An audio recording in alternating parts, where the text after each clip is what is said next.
যখনই কোনো সাপ কোনো লোককে কামড় দেয় তখন কিছুটা এইভাবে বিষ মানুষের বডিতে প্রবেশ করে। দেখো, সাপের মাথায় এখানে বিষগ্রান্তি থাকে আর এটা তার কম্প্রেসর মাসেল। যখন সাপ তার মুখ বন্ধ করে তখন তার দাঁত এইভাবে ফোল্ড হয়ে যায়। আবার যখন সাপ কামড় দেওয়ার জন্য মুখ খোলে তখন তার দাঁত এইভাবে খাড়া হয়ে যায়। আর এই কম্প্রেসর মাসেল দেবে যায়, ফলে বিষগ্রান্তিতে চাপ লেগে মানুষের শরীরে কিছুটা এইভাবে দাঁতের মাধ্যমে বিষ প্রবেশ করে। সাপে কামড়ানোর পর লোকেদের সবচেয়ে বড় ভুল হলো এইভাবে রশি দিয়ে বাঁধা, কিন্তু সত্যিটা হলো রশি দিয়ে বেঁধে আপনি আপনার আরো বেশি ক্ষতি করে ফেলেন।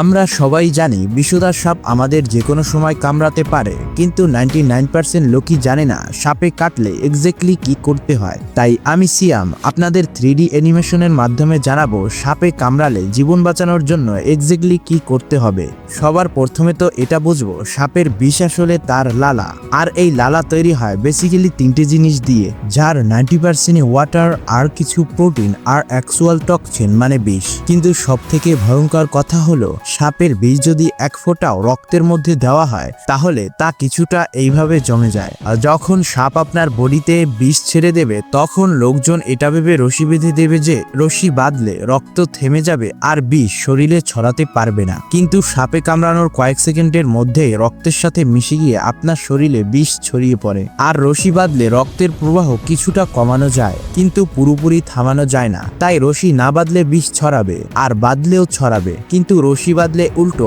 আপনার হাত কাটতে হবে। তাই সাপে কামড়ালে বাঁচার উপায় সম্পর্কে মডার্ন মেডিকেল সায়েন্স বলে সাপে কাটলে সাপ থেকে একটু নিরাপদ দূরত্বে যাবার পর প্রথমে শান্ত থাকতে হবে এবং সম্ভব হলে সাপের ছবি তুলে রাখতে হবে। আর ছবি তুলতে না পারলে সাপটি কি ধরনের এবং এর গায়ের রং কি, গায়ে কি ধরনের দাগ আছে সেটা ভালো করে দেখে রাখতে হবে। তবে কেন সেটা একটু পরেই বলছি। এরপর কিছুটা এমনভাবে কাপড় দিয়ে আলতো করে বাঁধতে হবে যাতে কামড়ানোর স্থান বেশি নড়াচড়া না হয়, কারণ ডাক্তারদের মতে কামড়ানোর স্থান যত বেশি নড়বে বিষ তত বেশি ছড়িয়ে পড়বে।